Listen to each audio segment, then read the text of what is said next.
Fuck HIPAA, I got another unredacted file and now I'm on the warpath.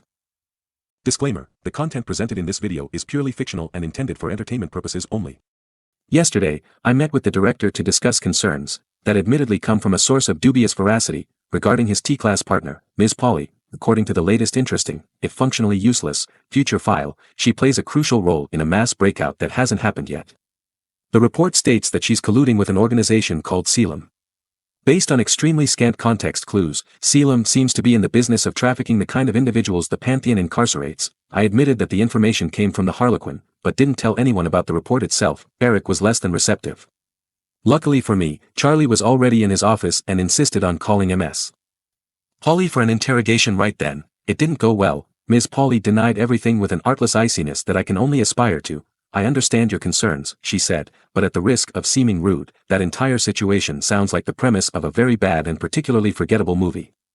She wasn't wrong, and given that the information came at least in part from the Harlequin, the possibility had more merit than I liked, but with Charlie's permission I continued. I had no luck whatsoever.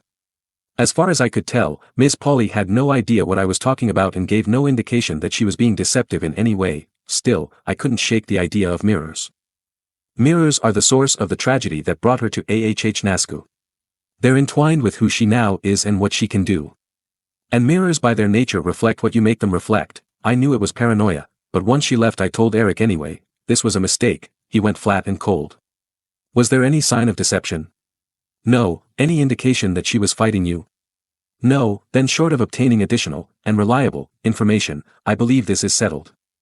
I believe that's bullshit, especially when we're talking about possibly sending gods onto the black market, but I guess privacy is a perk of being the director's someone. Speaking of someone's, I found Christoph outside in the middle of a particularly fierce snowball fight with his team. Based on the sheer number of snowballs and their velocity, I decided to watch from the cafeteria. Within 2 minutes, he was banned for throwing too hard and too often. Or maybe he won. I couldn't tell. Before I could find out, Raphael found me. I fought the urge to groan, enjoying the view. He asked, I'm not sure I should answer that question, and I'm pretty sure you shouldn't be asking it. And I'm pretty sure you shouldn't have ruined our best man. He doesn't look ruined. He looks like he's running errands for V2 personnel and making snow angels. Is there something you need, Raphael?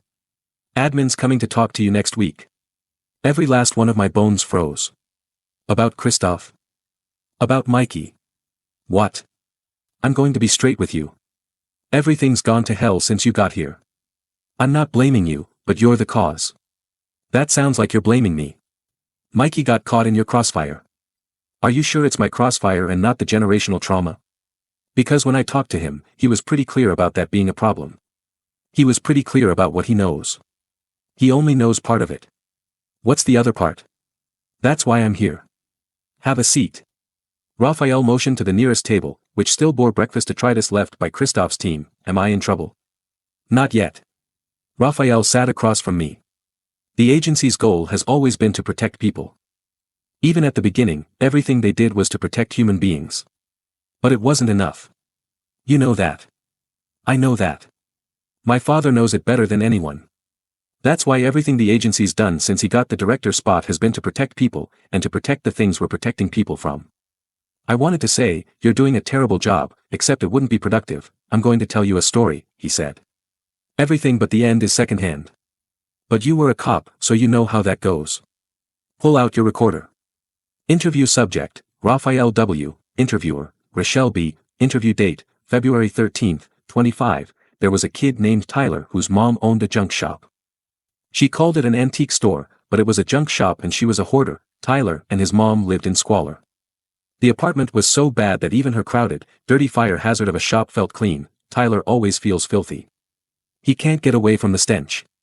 Everything always smells like dust and grime and dry rot. That smell has permeated every atom in that apartment. His atoms, too. One night Tyler's mom brings home a box of crap from her shop. She's always bringing home boxes of crap from her shop because again, she's a hoarder. Sitting in this box is a silver skeleton key. It's gross. Covered in the green gunk that old silver grows and caked in grime. He's seen a million skeleton keys before. There's a whole display case of them at his mom's shop and probably 3 boxes full of them at the apartment. This key is destined for one of those boxes. Destined to be dropped in, shoved away in a dark corner in a dark pile behind a dozen other dark piles of junk, and forgotten. that's how Tyler feels sometimes. Like he's been dropped, shoved away, hidden, and forgotten. For some reason, he doesn't want that to happen to this key. It feels like a shame. Besides, silver is his favorite color, so, when he's absolutely sure his mom isn't watching, he pockets that key. The next time his mom leaves the house, he decides to see if it works on any of the locks in the apartment. He likes the idea of locking her out of his room, or one of the bathrooms, or even a closet. He just wants a space, however small, that he can keep clean. He thinks a closet is his best bet because his own room is already a repository for a miniature city of clutter, and there's just no way he can ever relocate all that stuff. So he decides on a closet. Most of the closets are hidden behind mountains of junk anyway, so all he has to do is find one she's forgotten about. He goes to the wall in his bedroom where he vaguely remembers there being a closet before merchandise overtook his room, and starts shifting around the mountains of junk to clear the wall. The closet isn't on that wall after all. But it's on the wall next to it.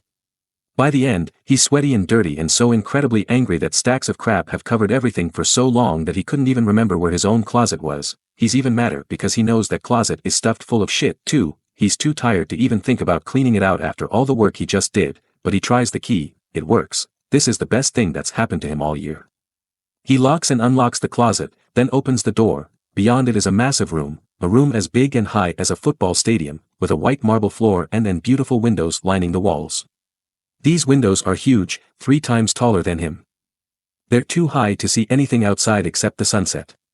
This stunning Easter egg-colored sunset, all pink and orange and gold, so beautiful and bright it stains the marble floor. It stains the air itself, which smells like lilacs. Lilacs have always been the cleanest smell to him. Every spring, he picks them from the neighbor's yard just so he can smell something clean and pure. On the opposite end of this massive room is a kiddie roller coaster. Something about this roller coaster terrifies him. Freezes him in his tracks, makes his blood run cold. Finally he forces himself back out of the room, and he locks the door. Even that doesn't help. He's still in fight or flight mode. His heart is pounding, he feels nauseous, he's sweating through his clothes, and he's shivering. Almost like he has a fever. Like something in that room made him sick. As he stands there, feeling too sick to stagger to bed or sit down or move at all, he notices his hands are covered in a rash. Almost like he dipped them in bleach and forgot about it. Angry and red, swollen, skin splitting apart, this scares him. He doesn't want his skin to split apart. He doesn't want the filth in the apartment to sneak through his broken skin and contaminate his atoms further, so he makes himself shower, which is its own torture, given how unclean the shower stall is, and goes to bed, but he can't sleep. In the middle of the night, he uses his grimy silver key to unlock the closet. Inside is just the closet, so packed full of his mother's shit that it actually falls on him. He kicks it out of the way and slams the door, so disappointed even though he doesn't know why. What's weird is he can still smell lilac in his hair. He still can't sleep either. In the morning, before everyone wakes up, he opens the closet. It's just a closet. But he has an idea. He closes the closet again, locks it with his grimy skeleton key, and opens it. He almost falls to his knees. Inside is the same impossibly enormous, impossibly airy room. Same floor, same sunset-drenched air, same lilac smell. Same roller coaster.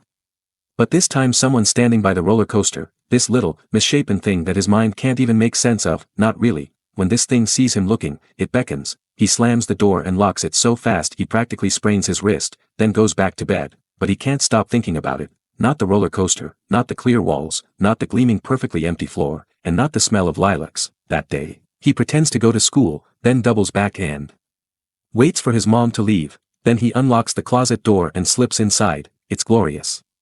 Absolutely glorious. The most beautiful, and most beautifully clean, room he's ever seen. Suddenly he feels disgusting.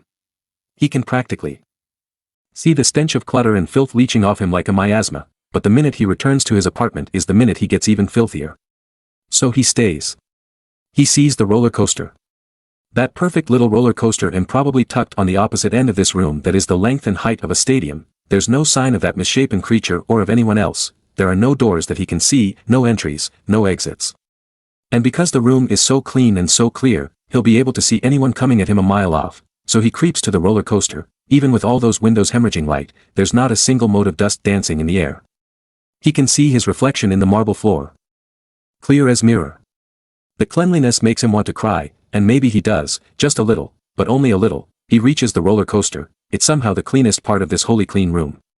The Red Ryder car is polished to a gleam like embers. He wants to touch it, he longs to touch it, but doesn't dare. Not with his hands like they are, with dirt under his nails and dust in his clothes and the filth he's breathed in so long that it coats him inside and out. He cries again, but only a little, and then he hears footsteps padding on the floor. He looks up in horror, expecting to that misshapen thing, but it's the strangest, most magnificent thing he's ever seen. It's short but long, with thick pale fur that shines like faded starlight. Its big eyes are silver. It looks so strange, long and lean and low, something between a deer, an otter, and a dragon. The Easter egg sunset catches its fur and ricochets off, enclosing it in a glow thick enough to touch. The creature taps the floor with one of its paws, inviting him to play, but he can't. He's not worthy to be in that room at all, let alone close to the roller coaster, and certainly not to be in the presence of this beautiful creature. She doesn't know that, because she slides closer and pats the marble floor again playfully. The sunset light glances off her paw, illuminating a streak, just one thin little streak, of dust. He smiles, almost without realizing. The creature bounds at him, wiggling and dancing just like a dog reunited with its soulmate after a lifetime. They play. He loses track of time. Maybe there is no time in the roller coaster room. But there's time in other places, and he realizes it's been way too much time, so he goes home. Walking into the filthy apartment is like walking into hell, but memories of the sunset and the clean marble and the Easter egg glow and the silver eyes cling to his heart like a shield of light.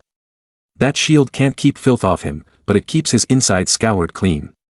A shield of pure and cleansing light thick enough to touch. That's when he sees something wrong with his hands. Hives and red skin and little cracks like when his skin gets too dry in winter. Or like he dipped them in bleach and forgot. His face is the same. His neck too, and his scalp. In fact, all his exposed skin looks like he bathed in bleach and forgot to rinse. He's terrified that the filth will get in through his cracked skin and eat away his shield of light. He washes himself, bandages up as best he can, and goes to bed. He dreams of sunset-stained air and silver eyes. Every day he goes into the secret room to exalt in cleanliness, and more importantly to be made clean. Or at least to imagine what it's like to be clean, no matter how many times he goes inside, no matter how much time he spends there. No matter how long or how often he plays with the glorious starlight-colored creature that has become his best friend, he never dares to touch the roller coaster. He's only willing to touch the creature because there's always a streak of dust on her, however small. Each and every time he comes back to the apartment, back to where something as filthy as he is belongs, he notices that his skin has degraded even more, that every split has grown. It hurts. Nothing he does helps. He has nightmares about the filth in the apartment crawling in and coating his insides. Sometimes even breathing scares him because the place is so disgusting that he's sure the filth suffuses every molecule of air. The only time he's at peace is when he's in the room. He likes peace, so he spends more and more time there. As much time as he can, and even some time that he can't. He misses school. People notice. One day, his mom says he smells good. Like lilacs.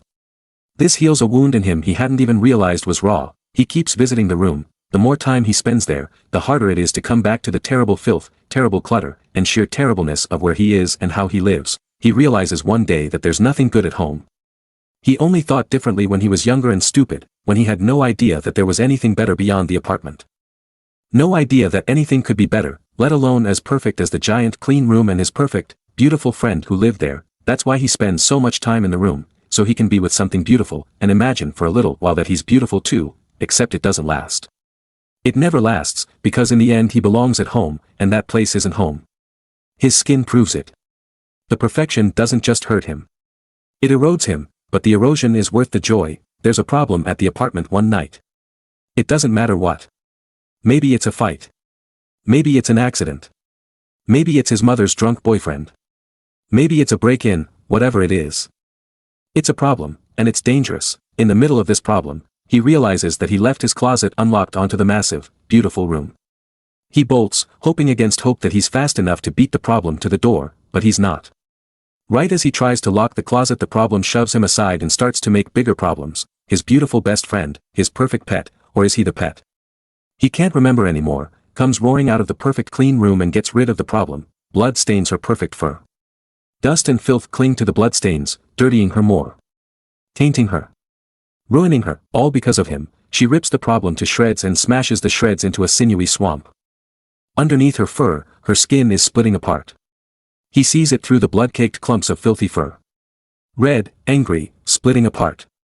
Just like his skin after he spends too much time in the perfect room, in the closest thing he'll ever have to heaven. She tries to go back in the room, but she can't. Not anymore. He tries to help her. He pulls, pushes, shoves, drags, does whatever he can, but nothing works. Neither can get through the door anymore.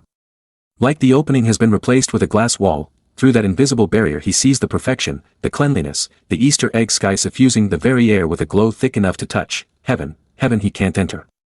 Heaven his friend, his pet, or is he the pet?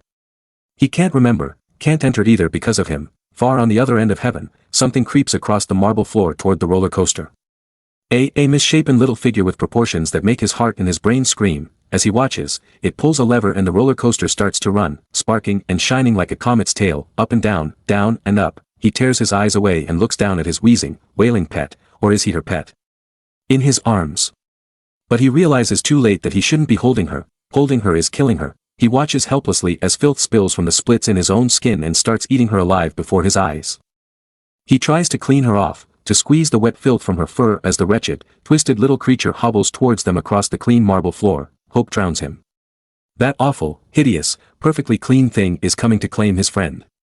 He tries to clean her as a last gesture of love and shame, sliding gore off her body with his hands and wringing blood from her fur. The twisted little creature is so small and it steps so slow that it takes an eternity of tiny, labored steps shuffling closer and closer. Finally it stops just past the doorway. He can't even look at it directly because it's too horrible to see, so he shoves his best friend toward the doorway, expecting the twisted little creature to take her in its arms and pull her inside and save her. Instead, it slams the door. He sits in shocked silence. Then he throws the door open, nothing inside but his filthy closet. He locks and unlocks it, slams and unslams it. Nothing but his tiny, filthy closet. He drags his best friend to the bathroom to bathe her. His bedroom floor and the hallway and the carpets are so disgusting and there's so much filth everywhere that she just gets dirtier every centimeter he drags her down. Finally they reach the bathroom. She's too big for the tub, so he curls her up until she's coiled like a snake. Then he turns on the shower and washes her off. Filth sheets off her fur and swirls down the drain along with blood and hair and clots of gore. And it doesn't stop. There's more filth, more blood, more and more and more. Finally he realizes it's not just coming from her fur, but from her skin. Her degrading, split open skin. She's falling apart out here just like he falls apart in there, only she's falling apart faster. Exponentially faster, because she's exponentially cleaner than he ever was filthy. The only way to stop it is to make her clean, so he keeps washing her, but by the time she's all the way clean, she isn't breathing, and her fur, that beautiful starlight fur, is stained blood red, sopping wet and gleaming under the dim bathroom lights like embers. The same color as the roller coaster cars. That's how I found them. That kid cradling her limp and ruined body in a shower long after the hot water ran out. This story struck me utterly speechless. Finally I spluttered, "What the fuck, Raphael?" "You were a cop," he repeated. "You know what it's like to have stories that claw their way in that you can't claw out. How did you even find out what was happening with that kid? And why did it take so long?" "It didn't take long. I heard him screaming through the wall. He lived in the unit next to mine, and the key was my fault. I accidentally brought it home. I lost it, and somehow it wound up in his apartment. Complete carelessness. My carelessness, and it killed something beautiful and destroyed a child. Even though it was entirely the wrong question to ask, I couldn't help myself. How did it work? The key? Was it always the key to his closet? It's a key that works on any lock. How did you get a hold of that key in the first place? During a raid. You guys do raids? Yes. Liked up magic monster raids? Do you think we're wasting our time busting meth cookers, or? I want to go on a raid. That's not the point of this. There was a point. I thought it was a trauma dump. It was, but there was a point. He closed his eyes. It made him look just like Eric. This organization used to be ruthless. I'd say inhumane. I don't know how familiar you are with the inmate profiles in other wards. But for inmates apprehended before my father became director, the ratio of indestructible to destructible inmates is 99% to 1%. That is because we killed almost every target that we could, and not for brutality's sake. Because you didn't know any better, I said sarcastically, we wanted to save people. Or at least protect them. It was the wrong thing to do, but we thought it was for the right reasons. Administration still thinks it's the right thing to do. That's why the staff here is full of wingerites. My dad wanted backup. Whether you believe it or not, he's got it. I'd die for half the fuckers here, and kill for all of them except not God more. But? I prompted, Protecting inmates and preserving the well-being of targets while ensuring the welfare of the general population is a very thin tightrope. We've fallen off 10,000 times, but we keep climbing back on because the people in the Pantheon and the people who should be in the Pantheon deserve help too. Everything we've been doing for the last 40 years, we've been doing to protect inmates. And everything that's been done to Christoph since my father became responsible for him was done to protect him, too. I didn't know what to say. Look, I'm glad he's happy right now. I'm even glad you're happy. But for his sake, don't get so happy that you undo all our work. I wanted to ask what he meant, but didn't want the answer, and I didn't care. I thanked him as politely as I could and went on with my day, no matter how hard I tried. I couldn't get his bullshit or Eric's dismissal out of my mind. I wasn't capable of doing anything but seething at Raphael, but I rationalized my irritation at Eric by reminding myself that the Harlequin did say it was a dead file. While he didn't say how he knew, he's not really a liar. An obfuscator, yes. But not a liar. Even so, I couldn't quite shake my anger and I was still in a bad mood by bedtime. Of course my roommate noticed. I know you are upset, so don't say you aren't, he said. Are you upset with me? No. Did anyone on my team tell you anything, or did they? Did they what? I don't want to say. Say it. You told me I do not have to do anything I don't want to do. Not even for you. I don't want to say this, even to you. I just want to see if they have said anything to you. They haven't, and you're right. Good job enforcing boundaries. On that subject, I'm sorry for laughing yesterday. I wasn't laughing at you. I was laughing because what you said was funny. He looked at me for a minute, then said, if any of them come to you, especially Kyle, and try to tell you anything, tell them to go away. You scare them more than I do, so they will listen. I flopped down on the bed. How am I scarier than you? He flopped down, too. You are friends with almost every monster in Ward 1, and you also are not shrinking. Then they're stupid because shrinking doesn't make you any less strong. It just means you're happy. So if they keep making fun of me until I am not as happy, does that mean I will grow again? I hope not. Why? That caught me off guard. Because it would mean you're not happy, and I want you to be happy. No one has ever said that to me. Then they're jerks. He didn't speak for a while. Then, can I tell you something? My first impulse was to say no, but I'm nicer than that now. Of course. No one has ever known everything I have done, he said haltingly. Not anyone here. Not anyone before. My mother knew some of what I had done, but only a small part. If she had known all of it, she would have cast me out. And she would have been right to. I realized I was holding my breath. You are the only one who knows all of it. I know it disturbs you. You are right to feel that. But even though you know, you have not cast me out. I hope you do not feel you are wrong for that. I don't, I said, and before I could think myself out of it I leaned over and kissed his forehead. He reached up and pulled me down into a hug. Naturally, that's when the Harlequin peeked over the edge of the bed. Before I could even process what was happening, we were clear across the room and Christoph was standing in front of me. The Harlequin looked at us dolefully. Good evening. Why have you come here? Christoph's tone was impressively measured. To visit my daughter for Valentine's Eve. It's tradition. It's not, I said, of course it is. I even brought a present. He threw a file folder at me. Christoph caught it. What is this? Information, said the Harlequin, for my daughter. I understand that means it's also for you these days. Do what you like. He started to crawl back under the bed. Wait, I said. Aren't you going to wait for me to read it? No. I'm busy. With what? Christoph twisted around to look at me, aghast. Valentine's Eve means Valentine's Day is almost upon us, and I have plans to prepare for. The not which talk you into a date. No, but your mother did. I tried to launch myself across the room. Christoph caught me easily and pinned me against the wall while the Harlequin crawled back under the bed. Why are you talking to him that way? Christoph asked. What is wrong with you? He's what's wrong. He took a very deep breath, then handed me the file and turned around. Nope, I said. We're reading it together. We clambered back on the bed and started to read. Initial incident date, February 27th, 2025, report date, May 31st, 2025, attached TO, disciplinary record, T-Class Agent Rochelle B., attached TO, disciplinary record, T-Class Agent Christoph W., on February 27th, 2025, T-Class Agent Rochelle B. Attempted to leave AHH NASCA permanently, during the ensuing investigation. Rochelle disclosed various reasons for leaving.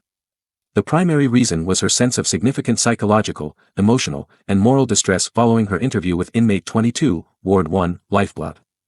Secondary reasons included the agency's recent decision to terminate inmate 3, Ward 1, the Bye Bye Mommy, and recommendation to implement a termination review for patient Jackson T., as well as the agency's actions following the events of the facility's recent mass containment breach. She also admitted that concerns surrounding the psychological state of her fellow T-Class agent Christoph W. following his recent incapacitation and the agency's subsequent decision to reinstate his reconditioning protocols was a contributing factor. While her offense was already egregious, made all the more so due to the personal and professional regard in which Director Eric W. holds her and the major opportunities he recently offered to her, Rochelle further compounded her offense by exploiting her undue influence over Christoph W. to convince him to leave with her along with inmate 9, Ward 1, son of Hadron. Their escape attempt was brought to the director's attention by T-Class agent Michael W., while the agency appreciates Michael's assistance. It must be noted that he did not speak up until 3 days after Rochelle, Christoph, and inmate 9 successfully departed the facility. For this reason, Michael's promotion to A-Class was revoked. Administration is currently considering revoking his T-Class designation over the objections of Director Eric W., given the substantial benefits provided by the abilities and knowledge of both Christoph W. and inmate 9, it is likely that all 3 individuals would have remained at large for months or even years had Christoph's lack of access to his pharmaceutical regimen, consisting of multiple controlled substances and 3 experimental drugs including plasma donated by inmate 22, Ward 1. Lifeblood, to prevent a recurrence of Christoph's distinct form of frontotemporal dementia, not interfered with his physical condition to a critical degree, while Christoph was naturally aware that medication was administered to him on a regular basis. He was not aware that it was a critical component of his overall well-being. Without it, his condition historically reverts to one similar to that in which the agency of Helping Hands originally found him, resulting in the return of his more conspicuous pseudoprotean state and severe negative impacts to both his self-control and his emotional regulation. Due to the difficulties posed by this situation, inmate 9 decided to part ways. Rochelle was invited to accompany him, while Christoph was not. Christoph then attempted to convince Rochelle to accompany inmate 9. However, following a private conversation with him, the details of which Rochelle has not shared with anyone despite substantial encouragement to do so from agency personnel, Rochelle refused the offer for various reasons, 2 of which the agency finds compelling: to use her considerable abilities to determine a method of disarming inmate 9 on the advice of Dr. Wingeride, as well as the unrelated matter of her mother's condition, which initially called her supposed lack of known history with inmate 17, Ward 1, the Harlequin, into question. Upon refusal, inmate 9 attempted to attack Christoph in retaliation. Rochelle immediately rose to his defense. In keeping with the agency's current theory regarding the activation of her defense mechanism, this act incited a full regrowth of her scales, representing the first known instance of such in her adult life. At this point, inmate 9 departed and, based on available information, is presumed deceased. Christoph's physical state and his lack of access to his medication regimen significantly complicated their ability to successfully evade detection, which eventually allowed A-Class agent Raphael W. to locate them with the assistance of inmate 62, Ward 2, the Dragonfly. It should be noted that this mission was used to evaluate inmate 62 for a possible T-Class designation. Following the unnecessary injuries he inflicted on Rochelle B., however, it was determined that inmate 62 is not a suitable candidate at this time. Future suitability remains a possibility. It should be noted that inmate 62 was severely incapacitated by Christoph W. in retaliation. While the agency is tentatively confident that inmate 62 will make a full recovery, he remains in suboptimal condition as of this writing. It is the agency's hope that inmate 62 can one day provide a similar depth and breadth of services as Christoph W. At this time, a total of 7 inmates are under evaluation for promotion to T-Class status in order to make up the agency's current performance deficits. These deficits are directly caused by the fact that following recontainment, Christoph W. became, and remains, wholly uncooperative with all agency directives regarding fieldwork. He has also refused to participate in any reconditioning protocols as of January 2, 2025.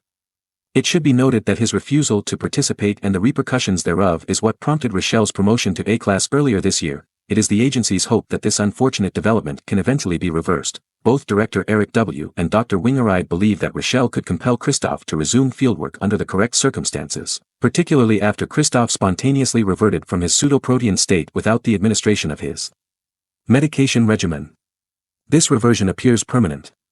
Despite the associated circumstances, administration is highly pleased with this particular development and the positive outcomes it may indicate for Christoph's future with the agency.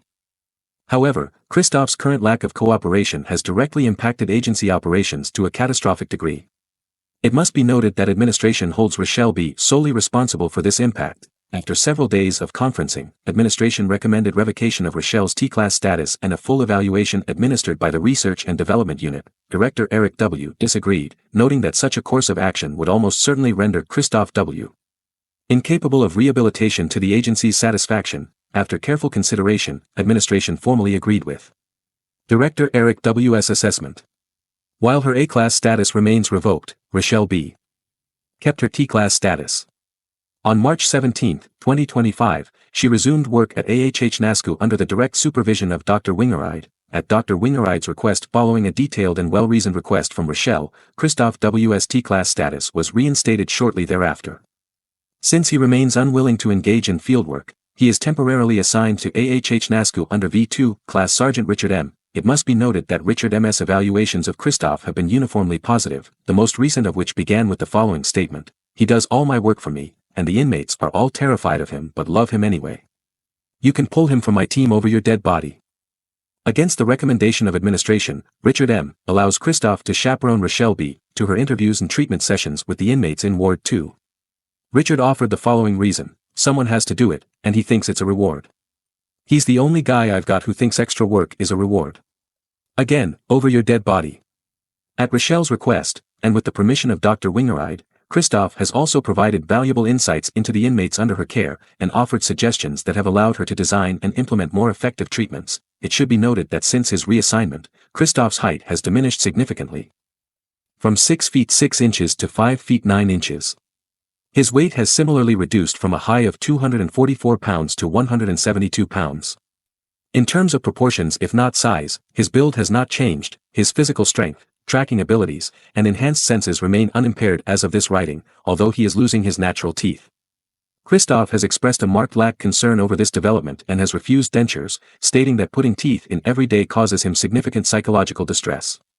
However, he has asked for dental implants.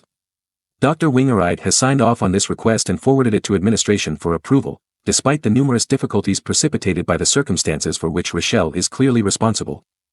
Administration has formally decided against further disciplinary action as long as she continues her weekly sessions with Dr. Wingeride and bi-weekly reviews with Director Eric W. It must be noted that this decision was made primarily because Christoph W. has demonstrated comparable value to facility directives as he has to field directives. Additionally, as Dr. Wingeride points out, Rochelle's progress with Inmate 6, Ward 1, King Mojave Green, has resulted in several extraordinary benefits for the agency of Helping Hands. Without her efforts, the rehabilitation and reconditioning research subject birdie and subsequent understanding and fortification of appropriate defenses against the heartbirds would never have been considered a possibility. Let alone brought into reality. Director Eric W. formally notes his agreement with the opinions of both Dr. Wingeride and Sergeant Richard M., and expresses his appreciation to administration for foregoing further disciplinary action against Rochelle and Christoph in these matters. As far as the related offense of Rochelle's attempted collusion with Inmate 27, Ward 1, Mr. Helping Hands. Following the events that occurred on March 11, 2025, administration considers the matter settled. Upon extensive investigation, it was determined that Rochelle was compelled, if not entirely against her will, then certainly against her better judgment and full willingness to act in the manner in which she was compelled, to take part following her distress at the termination of Inmate 3. A difficult event further complicated by her discovery that she would possibly be subjected to active participation in Christoph W.'s reconditioning protocols ordered to hopefully facilitate Christoph's professional rehabilitation. For these reasons, administration has formally declined to discipline Rochelle for this event. It must be noted that Rochelle's co-conspirator, former B-class agent Merrick A., is currently incarcerated for his part in this event. As of this writing, he is undergoing extensive evaluation administered by the Research and Development Unit. This does not sound like your future, Christoph said. This sounds like now. It can't be. We didn't run away. And you're already in Ward 2. But I need to find out what they're planning with Jack. It's too late tonight, he said. They are locked down, but I will go with you in the morning. And the other inmate, they should not hurt her either. You have done good work with her. I insisted on seeing if Eric or Charlie were in their offices, but Christoph was right, they were gone for the night. I didn't really sleep. The good news is, Eric made it very clear this morning that no one is conducting a termination review for Jack or killing the bye-bye mommy. The bad news is, I'm not sure I believe him, so I'm on the warpath until I know for sure. Worse news is I finally heard from my mom. And she spent all of today with the Harlequin. She calls him Arlo. The worst news is my Asher, not Jack's terrifying cosmic nuke of a father, but the boy who was with me when I first grew scales, has been located and brought into containment. I'm talking to him on Sunday, and I'm talking to admin on Monday. I'm freaking out, but what's new? Until next time, subscribe to stay up to date with all updates. No screamers or shocking moments, only comfort and safety. Bye.